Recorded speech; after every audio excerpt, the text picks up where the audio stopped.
Welcome back, guys, to another movie review, and today we're talking about Barbarian. Barbarian is directed by Zach Cregger. Our protagonist is played by Georgina Campbell, and it also stars, alongside her, Bill Skarsgard, as well as Justin Long. This will be a spoiler-free review, as they usually are, but I'm going to try my best to not reveal any real plot or story-related details, because I think it honestly deserves to be seen with as little knowledge about it as possible, because I think it's going to provide the best kind of experience. So I will just give you the brief little IMDb snippet about, like, the slug line of the movie. A woman staying at an Airbnb discovers that the house that she's rented is not quite what it seems. This film is essentially a directorial debut for our director. He has some experience in the industry, but this film essentially came out of nowhere for me. I didn't really have any anticipation for it.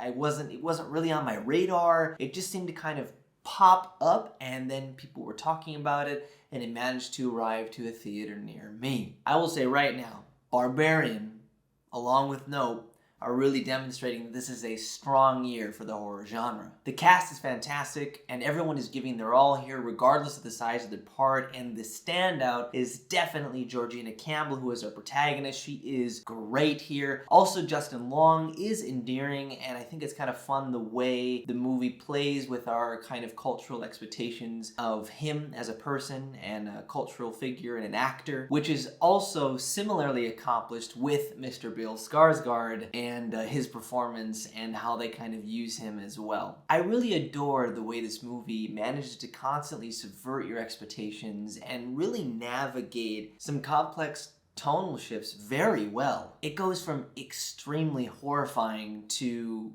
quite funny. It threads that needle very well, and we can really feel the care in this project from everybody, but especially from the writer and director, who clearly poured his passion into this project, and it shows. The cinematography is beautiful and really seems to be deliberate to create the maximum quantity of tension and fear as possible, while also still creating really competent and pretty shots to look at. The location and production design are chilling and really add to help create that atmosphere while being inspiring to aspiring filmmakers like myself. It kept me on the edge of my seat throughout the majority of the runtime, with little exception. The only part really that I felt was just a little weak in terms of its development was the end. I think it could have landed on a more provocative and ambiguous note, but it did seem to just decide to lean into a more concrete and satisfactory finale for the audience, which of course is totally okay. It does what every strong horror film does, which is to comment on something deeper about society or humanity at large, and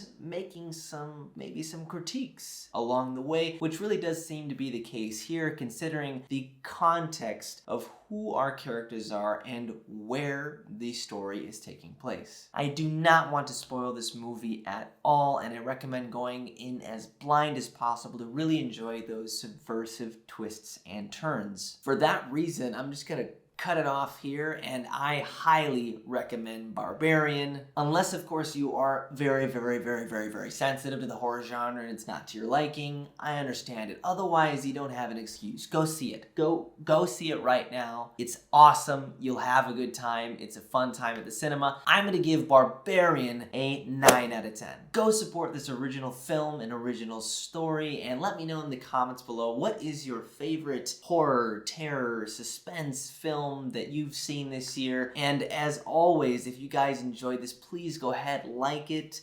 subscribe, and share it with your people, and I'll see you in the next review.